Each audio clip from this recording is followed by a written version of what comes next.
You want to hear the real story behind the rock artists, the albums, and the songs that have become the soundtrack of your life, straight from the legends who lived them?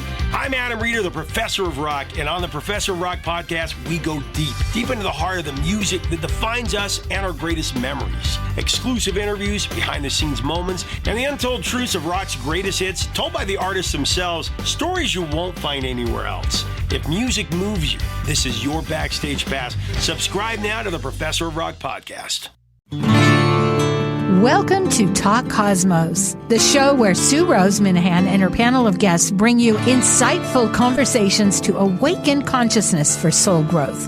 Come journey with us through astrology's energetic cycles and get ready to understand your path in the cosmic roots of the stars.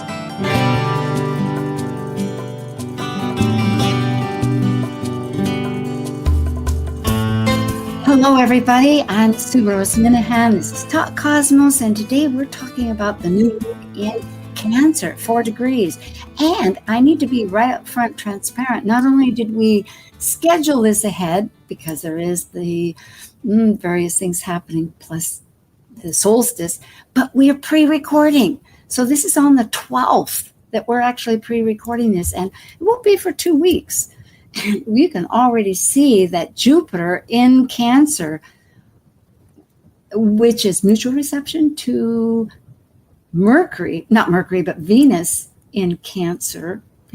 Anyway, not Venus. There's a mutual reception, and I'm going beyond in my details because we have charts to look at.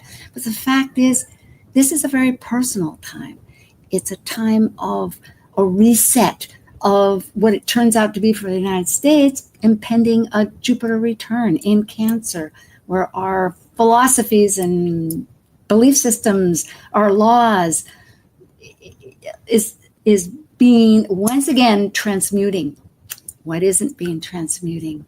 It's a glorious time, perhaps, to be alive if we pick up our voice like Jupiter wants and we speak out, however it might be. So we are now ready for Talk Cosmos with Archetypal Symbols, 4 degrees, Cancer new moon. Synthesizing the new moon consciousness through archetypal Sabian symbols, numerology, lunar mansions, tarot, and astrology, all together illuminating a new moon vision story, this is your Archetypal Symbols panel. I'm Sue Minahan, founder of Talk Cosmos since 2018. I'm an evolutionary astrologer, consultant, speaker, writer, vibrational astrology student, Dwarf Planet University graduate, Kepler Astrology Toastmasters Club charter member. I have a fine arts music degree plus a certificate in jazz. I'm an artist, musician, and certified color energy life coach. Especially, I love mythology and esoteric philosophies. I'm Elizabeth Liz Machette, a professional astrologer, intuitive, numerologist, and tarot reader. I'm a certified sacred healing counselor, providing nurturing, in-depth consultations for individuals and couples. I'm an author, blogger, speaker, and international Reiki master and teacher. I create safe space in which to explore the deeper patterns of your life, to clarify your current circumstances and help you find your best path forward. And I'm Justin Elsie, an archetypal Jyotish astrologer, yoga and meditation teacher, and author. I combine both Western ancient astrology and modern psychological astrology with Eastern Vedic astrology, and I specialize in predictive, electional, and karmic astrology for individuals and couples. I also do in-depth astrological research into arcane astrological concepts, focusing on the mystical, occult side of astrology. Eleanor Roosevelt once said, "Yesterday is history, tomorrow is a mystery, and today is a gift." And that's why it's called the present. Hello. Hi, Liz. Hi, Justin. Here Hi, we are. Sue. It's good to be back. Oh, it is. Yes. And I didn't say what I had said in my newsletter, which I'm just going to read right now, because Cancer is emotional stories, perspectives, and voices to perceive. It's personal, which I had said, and it's an opportunity to internalize those consequential choices, because the moon processes on a continual basis. At any rate, It's so good to have you both here. And let's see what we've got. From last month, I noticed this impacted me, and perhaps it will for yourselves, because I chose Karmic Readjustment. It relates to one of the Sabians, but it truly is quite a, with Jupiter always meaningful, and of course with the moon, it's emotional. It's everything with the moon represents our home, our memories. And we came out of a time of great transformation where maybe the mind was thinking more, and now we're down to our gut, our feelings. Any thoughts? Exactly. Things are progressing and moving forward. And come to think of it, thank you, Liz. It hasn't quite happened, has it? Because that's still a couple of weeks ahead, but that will be the transformation, because we just had a full moon. Yep. In fact, that was it. The full moon is in Sagittarius and Jupiter is in Cancer. So that is the mutual reception I was thinking about. Over here in Hawaii, Pele, Kilauea erupted again 1,000 feet. It's usually a response to some of these cosmic, experiences. New moon intentions. It's a glorious time. And there's a window, as Liz, you've often always bring up. And I gauged about 5 days, because if you look on the chart, the moon will be in Virgo along with Mars. Excellent time to discern and decide how we're going to voice those internal feelings. Do you have some thoughts? Always? Yeah, to do your new moon intentions, I like to wait until the first sliver of light of the moon. So it's usually a day to 2 days after. But like you have shown here, you have a window of opportunity to work on those intentions. So you have up to the 30th and sometimes even beyond that. It just depends on the individual, how they want to do that. And, use Cancer themes, family, emotions, women, children. There's a number that you can work with. So, and if you know your own chart and you know what house it's in, then you can add that part in too. Beautiful. Well, one can try again and again to reframe that personal story. That's what I love about Cancer. Archetypally speaking, I think exactly what you've been mentioning, or we have been, it's emotions, memories, home, family. It's a nurturing sign.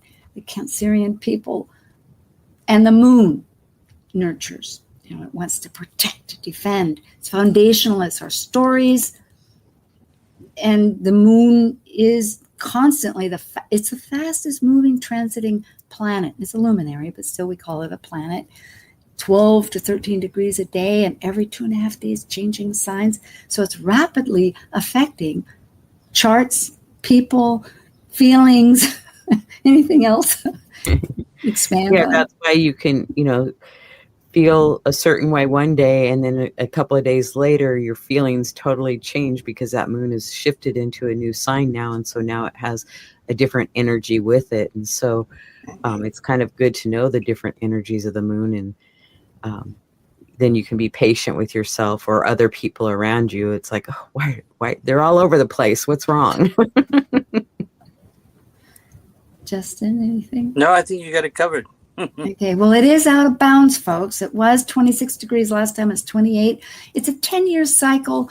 We're like in the 7th or 8th year of that 10-year cycle. We'll periodically go out of bounds. That's what the moon does because of how it orbits around Earth. And that's when these feelings can be more extreme because they're archetypally permitted, you could say, astrologically in a sense, as far as to experience the fulfillment of what that archetype is. It's going to be a deep time. It's a deep, important. Now to our Sabian symbols. We do a 3-step story of the past, the present, and the future. And this was since 1925 with Elsie Wheeler and Marc Edmund Jones. Many others have expanded on them. And for the charts, we use the United States. It's been for a few years under great transition, what with our Pluto return that's ongoing, actually.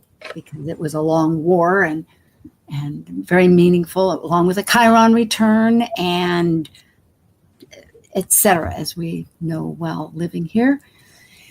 And we begin with the ascendant, and then the MC, and then we do the moon, the sun and moon. Generally speaking, you can read these, folks. We'll try to expand on it. We're going to synthesize the intentions. And we might say that in the past, looking at the degree before and the present and the future, my viewpoints are going to be maybe more simple than what my colleagues here are, because they study them a great deal. But when it comes to metaphysics, you can begin to see the picture. And that's the whole essence of the Sabians. It's like, what message are they telling us that's intuitive, that's beyond in the veil?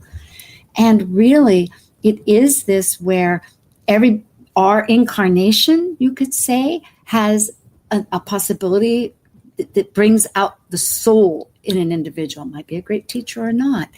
And it depends on that will of the individual that we live in to face the issue. How would you guys look at this? Well, I call the past the leading up to, because the ascendant changes pretty quickly. I think it's about 4 minutes. It changes. So leading up to it, it's like it's fast. It moves quickly. So, and then the present is the now, and then the future is next, is how I look at it. So, Justin? That's really great. Well, so because this is the ascendant for the West Coast, right? And so when we look at the past here, we're talking about how there's actually about understanding the different levels of experience, and we're talking about emotions here and seeing its deeper meaning and the potentiality and revelation. And then we're moving on to understanding that in that process, there's the power of our will, emotional will, in shaping our character. And so we're going to need a strong will as we move forward here. And then, of course, that's leading us to, as we're moving forward into the experience, in understanding and the wisdom in the experience with the permanence and truth. Mm-hmm. Well said. Yes. Thank you, Liz. I agree. So now we're going to the top, the MC, which affects the area of life, the careers, the social arena. I think I'm getting this down. I mean, I know what it is, but it's not just your career. It's how you exude into that social realm of life. And it is right in the third decan of Cancer. It's a 23 to 24 degrees, so it's 23 to 25. And here, it's a fascinating involvement between being intellectually looking at things, but also emotionally involving what they hope for, into becoming, therefore, interdependent. But yet it's a tricky business, because it's endowment. A willful man is overshadowed by a descent of superior power. Go ahead and explain all this, folks. Well, I think it's interesting. The first one talks about problems and intellectualizing things. So it's like different people have different views and ideas of how that works for them. And then, we do have a interdependence on different people in our life, different things, like a job and the grocery store and our community, etc. So, it's like that doesn't necessarily change. And then, this endowment, it's like, how do we go through these changes and find our footing again, is what I would say. What about you, Justin? Well, this again is, of course, a major angle here, the MC, which informs us about what's going on here. And we see a couple of things in the MC concept here that we will also see in the new moon concept, in that with Cancer energy, you're talking about karmic readjustment. We're talking about emotional rationalization, and the concepts of when we're dealing with our emotions, are we being is it subjective or objective? And here in this first degree here, it's talking about an objective and critical approach to how we're using our emotions, right? The Cancer. And then, of course, we're understanding the other thing that comes in when we'll look at the luminaries is this other concept is how when we are being objective or subjective, it affects our relationships. There's this interdependence in relationships. And again, that's kind of when we get to this karmic readjustment, we'll see that in the Sabian symbols. So it's telling us to be aware of that when I want to make decisions emotionally, how my emotions are interrelated with other people's emotions, and am I allowing somebody's emotions to affect me? And am I just kind of going off in left field and leaving everybody else going the other direction there? And then, of course, the last one here, again, the endowment is really about how it's talking about as we're doing this is our response and our intention of it, that it's spiritual. Well, let's see what the new moon is, and I will let both of you speak. Well, I have a question because on that slide before you said the midheaven was Pisces, but then you have the Sabian symbols for Cancer. So, oh Lord, help me! So my goodness! I think that there was. Oh no! There, Did I? But let's just move on. Yeah, it works though. Wait a minute. You know what?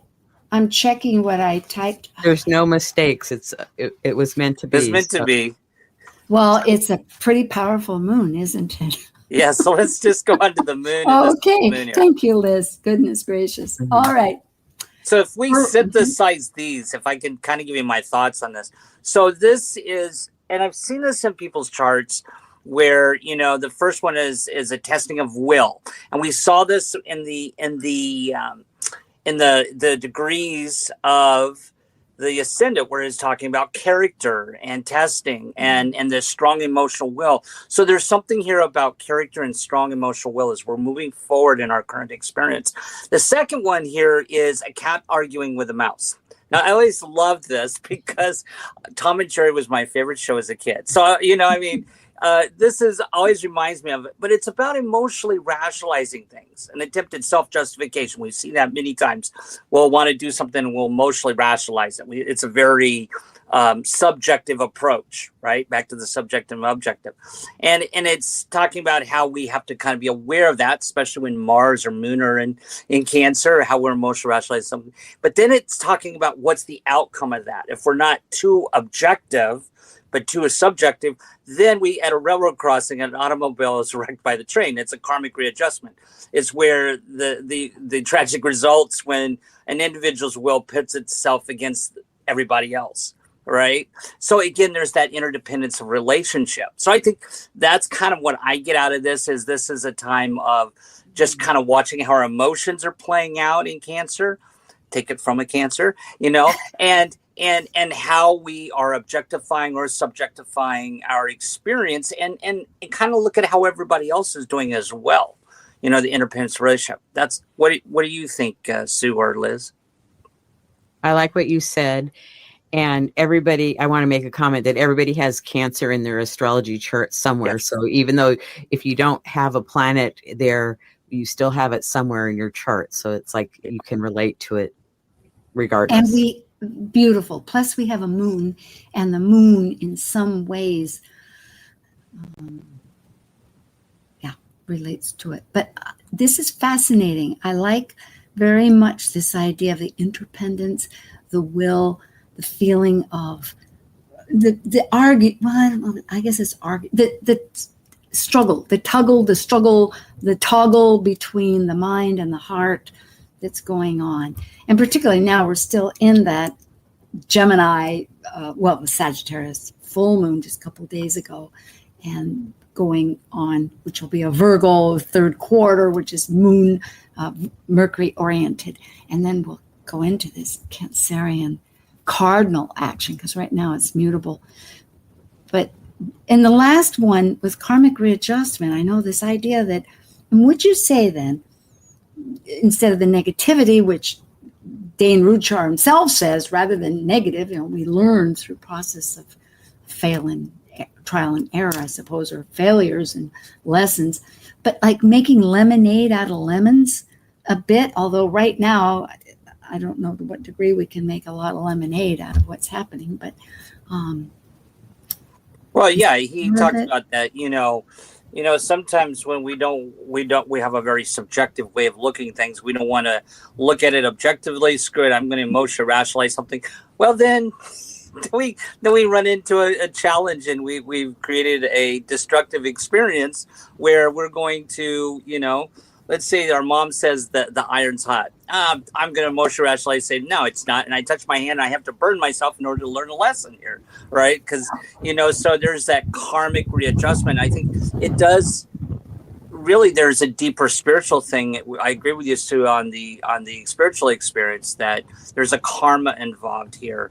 That and we all go through some type of destructive experience or difficult, challenging experiences in our life. And it's how we're, there's a karma with that, right? And how we emotionally, our emotions in that experience, and how are we objectifying or subjectifying our experience.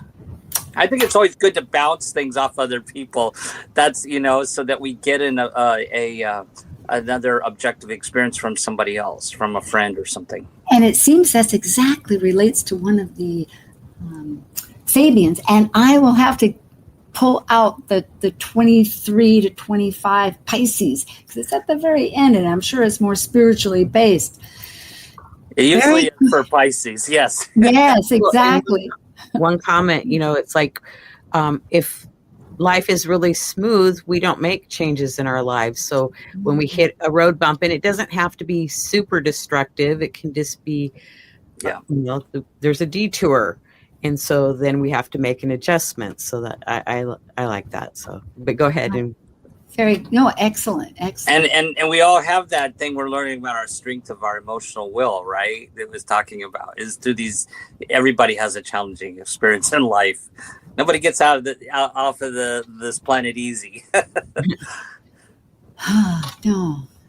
Jyotish lunar mansions. So this is the Jyotish lunar mansions part, and what we look at here is that in the all the planets actually go through a lunar mansion at some point, where they're at in the sky, what nakshatra they're in the sky, because we could always look at the nakshatras for every planet in the Jyotish. But in this case, we're just looking at the sun and the moon here, which are in the same lunar mansion. And if we go to the next slide, so the particular, this one really, again, this is why I love the Jyotish and looking at the nakshatra lunar mansion, because it really does many times support the whole theme that's happening. And for this particular nakshatra lunar mansion, it's called Ardra. And it's this is what the moon and Chandra and Surya, the sun, is in right now. It's in the first pod of the first section, which is ruled by fire and has a Sagittarian feel to it. We just had that Sagittarian full moon. So this Navamsa here is first pod is ruled by Sagittarius, but it has that water feel here, and it's curious. And the ruling planet is Rahu, or the North Node, which is the demon's head. So again, we already know something's a little bit crazier here. And the ruling deity is Rudra. Now, Rudra was called the Howler. And it was in the older Rig Veda, was a Hindu deity associated with storms and medicine. And then later on, it was lumped with to being associated with Shiva, which is disruption. But so Rudra is a wind, watery type of energy. It's called the Howler here. The symbol is a teardrop or human head. And the basis above and below is to hunt or search or to reach a goal. So this is one of the things we look at. And as we look at the aspects to this Cancer moon, which we see a lot of fire, we're going to see some squares. This is this tension of and air signs. The Pluto's in air, and of course Uranus is about ready to get into Gemini. There's this confluence of tension and emotions, right? And how are we dealing with that with the strength of character and keeping some level of stability when Rudra is going on here, with this chaotic energy? It's called the Star of Sorrow. So it's really informing us that this is actually favorable activities to do at this particular time are to make changes. And we see that being supported. I'll just quickly summarize. They're being supported by that South Node going through Virgo and Mars in Virgo about purging. So this is all about change with this Ardra. Very good. The chakras, I just realized too, there's 27 of them, meaning it really relates, of course, to the moon. The moon travels 12, 13 degrees a day. So each one is about 12 and 13 degrees, right, Justin?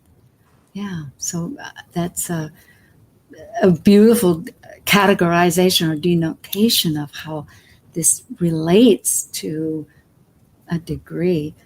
Well, that's quite an association. Is it it's curiosity. So that brings in this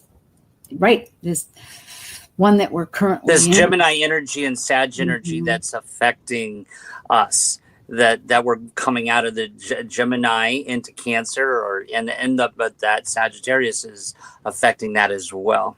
And the nurturing of Cancer, a teardrop. It's like being caring. Well, thank you. Liz, did you have some thoughts or questions? No, I just always am very interested to hear about it and learn. I'm very Yes.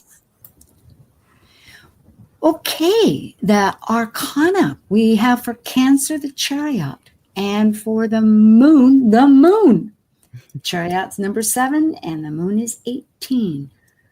And for Tarot, Cancer, which I'll just start with the first one, and we'll take a little break after this. It's that balance of heart and mind, yin and yang, as you said, Liz. Why don't you go ahead?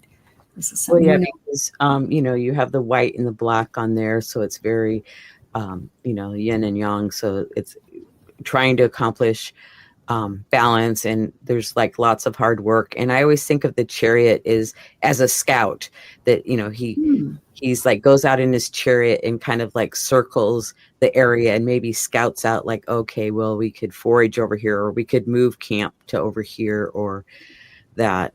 Justin, do you have anything to add? No, I think you got it covered. And then the Moon card is, intuition, emotions, feelings. And it's in this picture, it's like, is the moon full, or is it at a crescent, or, what is it? It's hard to say. But to me, I think of it as a full moon cycle. So, about 29 days of the moon going through the 12 signs. And like you have on here, the subconscious, and it's like it changes all the time. So it's like there's a path there, and a dog and maybe a coyote or something. And it's like, okay, what are you going to come up on in the dark? What are you going to find in the dark?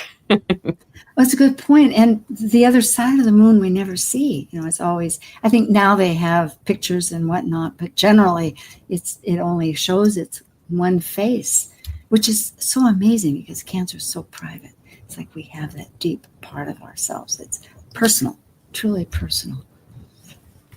And with the moon card. Well, we will jump into numerology before we take off for a little break. And or shall we, let's come back and we'll do that. Okay, we'll be back in a moment. See you. Thank you. We'll just... While we take a break from this week's edition of Talk Cosmos, let's take a look at this cycle's archetype. We are currently in the period of Gemini. By leaving a cycle based on physical form, integrated through spirit, the energy of Gemini connects spirit with matter, focused on communicating and defining the external. Gemini is a mutable air sign signifying flexibility. Gemini dually focuses upon teaching and learning in order to synthesize the world one lives within.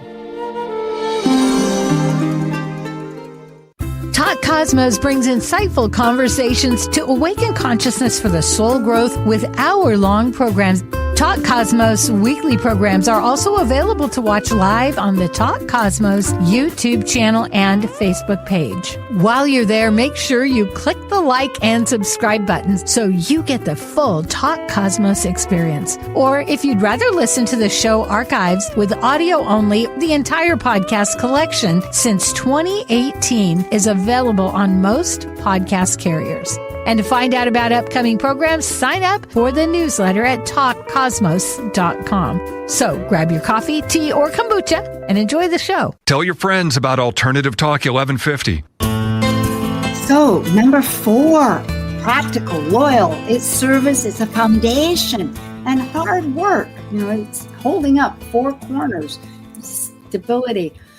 And it will be the sun, the moon, and Mars, which is so interesting because as Mars moves ahead, it cuts the ties of Cancer. However, Mars happens to be in Virgo, which is discernment. So they're teammates here. It's really a work in good action where the perfection, the discernment, the details, organizing, healing, health, fixing can be best utilized. Like, which ones do we do? Virgo can, as long as it can elevate and see a little bit of the big picture, not do too much in the weeds, which we have. But yes, I think it's strong just from that standpoint. Yeah, all about building. I like your succinct, Justin. No, I think Liz got it covered. Yeah, I think so. Okay, well, let's see. Here we have Elizabeth Liz Machette, lightpath.com. You can email her at liz@lightpath.com. She has a YouTube channel. And Justin Crockett Elsie, and that's his website. Or you can go to his YouTube as Astrological Yogi and email him at justin.elsie, ELZIE. And myself, Sue at Talk Cosmos, info at talkcosmos.com. And my own, of course, YouTube channel. Liz? And I have a YouTube channel with a variety of shows each week. Justin's on a few of them. Sue's on them. So please stop by and check it out. Thank you. Yes, your astrology, star sisters, and quite a few forecasts. It's a good potpourri of content here. Yeah. And Justin. Yeah, I might say she has a really great potpourri of a lot of really good educational content, definitely. On mine, I'm just a consulting astrologer. The best way to get a hold of me is through my email at justin.elsie at gmail.com. And again, good place to find me is at Astrological Yogi on YouTube. Very good. Talk Cosmos, we have weekly various content. And of course, we did the Jupiter in Cancer and Saturn in Aries, did a bit about the dwarf planets, which I and Liz are also engaging in. And we have one coming up about the solstice. And next week will be the vibrational astrology, summer new vibrations, which is always a great message for the whole season. And then again, our Astrojam, and we'll cover this time Jupiter and the Uranus ingress charts. So check us out, and thank you for subscribing and listening or downloading. Just to bring your attention to the first Fractal Cosmos Vibrational Astrology Conference, and it's quite reasonable. It's online, and that'll be Labor Day weekend. Let's look at this, our actual astrology. The planet rulers for the ascendant and MC, of course, is the Eastern time zone for the charts that were given. And here I have it correct. It's in Pisces, not for the MC. But the moon, most interesting to me is the fact that the sun and the moon, of course, that is the new moon. Yet Jupiter, which is the dual ruler of Pisces with Neptune, is also conjunct the new moon. So it's quite a intensity, I would say. Okay. This is action, and there's more action than even I put into this. But yes, and I think several are prominent. There's the new moon itself with Jupiter in contest working with the new outer planets that just went into Aries. That's Saturn and Neptune. And that's really trying to elevate us, I think, to a spiritual context, but it has a lot to do about authority and dreams and the beyond. We're in a complex time here on June 12th with the U.S. and the world. And personally speaking, not to be honeycoating everything, people have intense stories that we're happening with, but it's all this huge process that somehow will keep going forward. Thoughts about anything? Well, I find it interesting that all the planets that are in Aries are square to something else in the chart. So we have this cardinal initiation of Aries, Cancer, Libra, and Capricorn, even though there's no planets in Libra at this point, but they're all squaring each other. So there's some actions that need to be taken with all that. And we have Saturn, Neptune, Ceres, Eris, and Chiron all in Aries. Yes, and picking up on that just for a moment here, I love your thought because it's going in a new direction. Aries is that instinctive energy forging into what it is a new becoming, a new identity, a new venture. And it's, how do we feel about that? How's our attachments? Justin? Well, I think the biggest thing here is, we've got the square between fire signs and water signs, and this always creates steam. There's a concept actually in Jyotish or Vedic astrology called Gadanta, which is a spiritual knot. And so when we have this confluence of hard aspects between water and fire planets and fire water, it creates a real tension that's really dynamic emotionally, right? And so I think the big thing here, we see this Jupiter, which is inflating these emotions where in the collective right now. I think that's kind of big, right? And there's this concept about families and children that's happening, right? And we're seeing a lot of that's going to come to the surface with Jupiter going into Cancer. But Jupiter's inflating this emotional moon here. And again, this kind of goes back to those watching how we're emotionally rationalizing things because our emotions are going to go, that moon's out of bounds, right? But then it's squaring this strong individualization Aries, which is really only focused on me. There's a really little bit of selfishness here in the collective. And I think this is kind of how we're running into, like, we're seeing all these demonstrations. This is really Jupiter squaring that Neptune, which represents the collective with Saturn. And the thing is nobody's giving ground. I mean, this is really coming together. And it's highlighted with that Mars-Uranus square as well right now. And yes. This is representing this sort of sudden events and sudden change. So this is definitely, as you and Liz have talked about, really kind of, it's a good time to really ground yourself, ground your emotions, really lean into objectivity with our emotions, because there's all this. And of course, again, with the opposition with Mercury and Pluto, I mean, what more can you say there? That's really kind of, thinking is always in this transformational, experience. And maybe that is the key that you're bringing up there with that Mercury in Cancer, because again, it's ruled by the moon and it's quite a distance away. So it's really a clear thinking Mercury that always impresses me. And people's stories about what the attachments are to their home, their family, their tribe of people, which can be any dimensions. And it doesn't have to be your blood family. It can be the people that you bring into your family. And of course, protecting them and defending them. It's powerful. And we are a Cancerian country. As we will see later, this is affecting the United States strongly. And I didn't bring this up, but there's other Cancerian nations. New Zealand is one. There's a heap of them.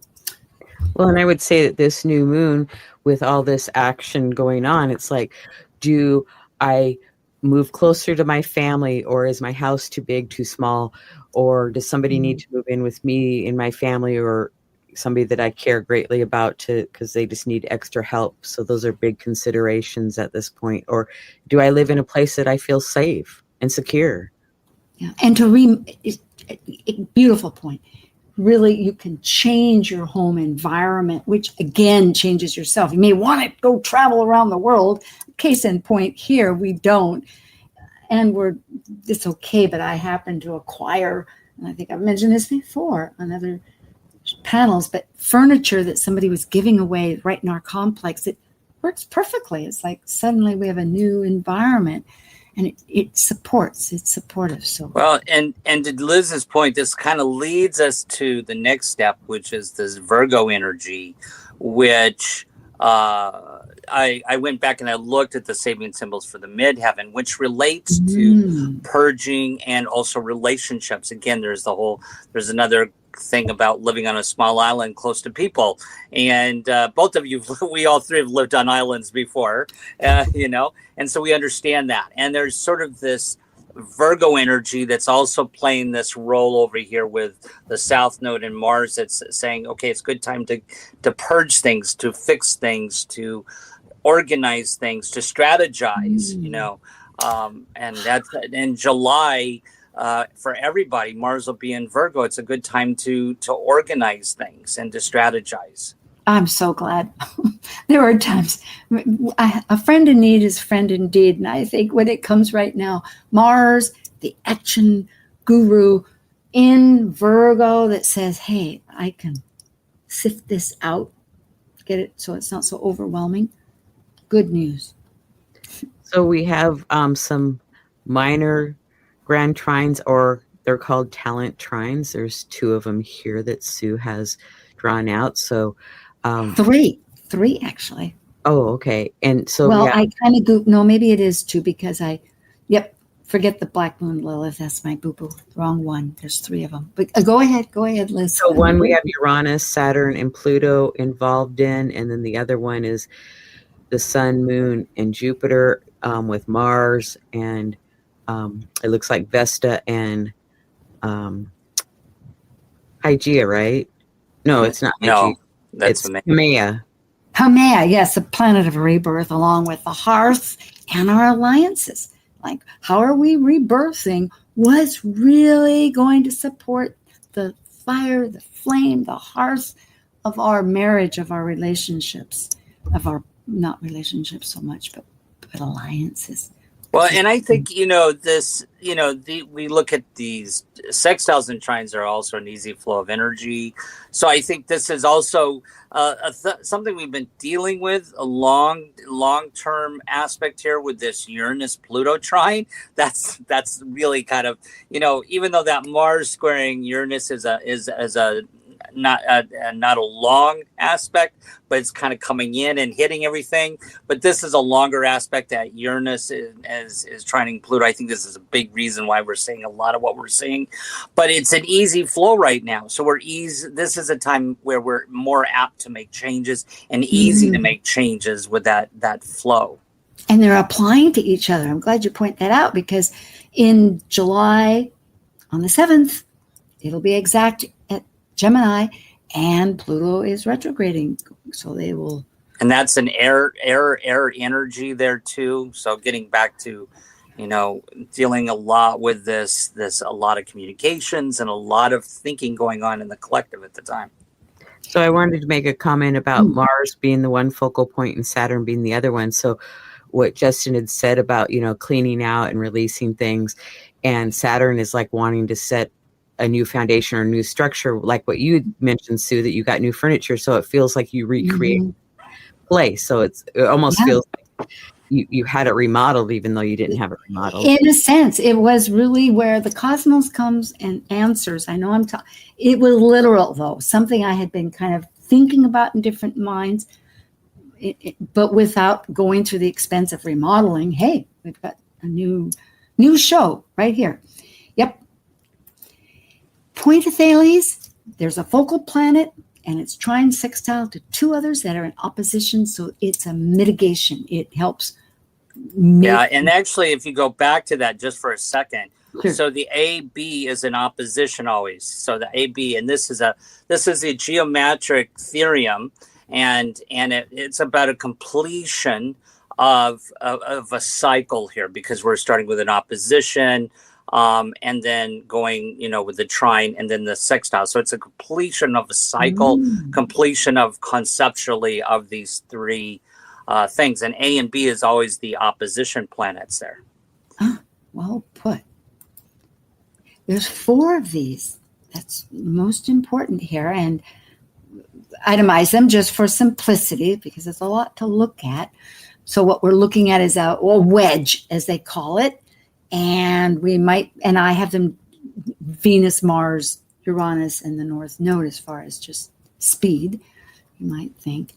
But Venus is looking at values and money and resources. Mars is that action with the big picture, and with Pholus, Justin, which you can help us with always, because it's Centaur that was carrying the resources, but it's sudden and it changed everything in the mythology. Pholus with Hercules and Chiron. And then there's a lot of suddenness. There's a lot of values and suddenness that we're looking at. And where's our North Star? And what's our alliances? And what are we thinking about? It's complex. Well, and I always think that the point of Thales, I think of it as another triangle. It's just kind of a lopsided triangle. But there's a lot of hard work that there's to accomplish and reach your goal, or to complete something to move on. And this new moon has 4. So I would just say be patient with yourself. You might have a lot of demands coming at you from work, family, etc. And, do one at a time and get them done as you can. I'm remembering that during the period that we're in, because again, this happens to be June 12th that we're pre-recording. It'll go on the 15th because of events. And we're in a matter of transformation, core transformation. It's so mutable anyway. And this is leading towards a consequential karmic adjustment, because it's evaluating, perhaps along with that Virgo which is always introspecting, like, what is the truth? Where are we? How do I need to be accountable? What is it that possibly was chosen, or what am I looking at that I need to change or do to affect what I desire? It's this whole picture. Yeah, I would say, looking at this, to make this easier for folks, I would say probably should ignore the where the letters are at, because there's not exactly right there, the A and B. But I think it's important to look in the middle, because A and B is always in opposition, and here it's not. But I think the thing is to look in the middle here, and you could see those triangles and in the middle, and the planets that are, so we have the Mercury opposing Pluto, and then of course the sextile Uranus back to Mercury there. So there's one full right there. That's a whole story, a whole completion of a conceptually there of awareness, and like you pointed out before, Sue. And then of course we've got the North Node and the South Node, and then with the Juno there, right? And then Mars and Pholus and the Sun, Moon, and Jupiter there back to Mars. So there's where we see those. And then there's another one with the nodes up to Venus. So each one of those is a story. I tell folks, go back, watch this, and really look at those combinations, and back to the story that is saying, as you were saying, Sue. Yes. And that's true. There's many ways where things can get organized, like ABC. Liz and I were sort of talking about this ahead, and without a lot of time, we thought, well, maybe that's some way to do it. But yes, one just has to look at the speckled line with the long blue line and then the red. Okie doke. Another pattern. We're in patterns. But then Jupiter is a lot of patterns, isn't it? It's the putting together the dots of a thought to come up with a belief system. The yod, the finger of God. Again, there's an apex, which is a yod focal planet. And in this case, I put it as A. But the sextile are these 2 other planets. And in traditional astrology, you can't see those. But here, it's where the degrees don't have anything technically in common. That's by element or modality. It can be, depending if it's at the last degree. But yet, essentially, that's the pure form of it. And so there's no way for it to really mix, to harmonize, or to resolve easily. So it's a lesson. And I know there's many ways that people express it, but in vibrational astrology, which I'm inherently going towards, it's where you literally need to learn that other energy. It's not something natal. You have to work at it. So here, it's not compatible. We have 2 of them. One is with Pluto, which is transformation. The other is Haumea, which is a rebirth. And it seems like we're in the story of a lot of karmic adjustment. Well, and I would say that the one that's pointing to Pluto, it has the Jupiter, Sun, and Moon all conjunct and sextile to that Mars, and they're pointing to Pluto. So that one's, pretty strong. And I like to think of a yod as a divining rod. It's like Jupiter, Sun, and Moon is one handle you're holding, and Mars is the other handle that you're holding, and it's pointing to Pluto about, okay, you're going to transform whether you want to or not. I agree. That's a nice way to put it. Right. And I agree with both of what you're saying about the needing to transfer or needing to work on it, because the quincunx really is this imbalance. And quincunx represents imbalance. So that means that Pluto is imbalanced with the Cancer emotions and that Mars there in Virgo, and there's an imbalance between Pluto, which represents this dynamic change, and so we've got to be discerning about our emotions, and so it's really, there's an emotional and discernment thing that's happening with change that we have to pay attention to. That it can't be like just chaos, Well, attachments are not easy to let go of. Cancer knows that. I mean, it's your story is what roots you and everything. It's tough. Here, I have, because we don't have too much time, and we won't go into this a lot. I know it looks complex, folks. It's a bi-wheel, the USA Sibley chart, July 4th, 1776, 510, or 510. It's one of several Independence Day charts, but this is a common one. But it's on the inside, and on the outside is this June 25th new moon. And what's most interesting is Jupiter, that's just ingressed on the 9th, a couple of days ago, into Cancer, is going to be exactly conjunct ours, the United States natal Venus. So the big picture of what that story is, what's important to our values, but then pushing further in July is going to be a Jupiter return. That happens every 12 years. And also, remember we were talking about strategy. Pallas Athena is going to have every 4 years, approximately as its orbit, is having its natal return. So we're strategizing. Athena represents our wisdom, warfare strategy. It's huge. Well, I think that the bigger things are happening here too is that the current south node is on the USA's Neptune. That's huge because the south node, or Ketu, is disruption, right? It brings change. It's an augur disruption, and it's hitting the collective planet, our collective planet. So, and that is in the ninth house there, right? It's in the ninth house. So this means this is why we're seeing, from a mundane astrology perspective, all this, like the judiciary is really stepping up, because the ninth house is judiciary, and it's going to change. The judiciary is going to change. We're going to probably see something powerful there. But then the other major thing that's happening, it has not actually gone through yet. You were mentioned earlier, we went through the Pluto return, but that Pluto's about ready to hit the nations. Yes. And that brings disruption, and that's in the second house of values. In another year. This judiciary and philosophy being upended along with our values in the second house. And from Monday astrology perspective, these 2 points are huge. Of course, then that Jupiter return you mentioned is really in that seventh house with relationships.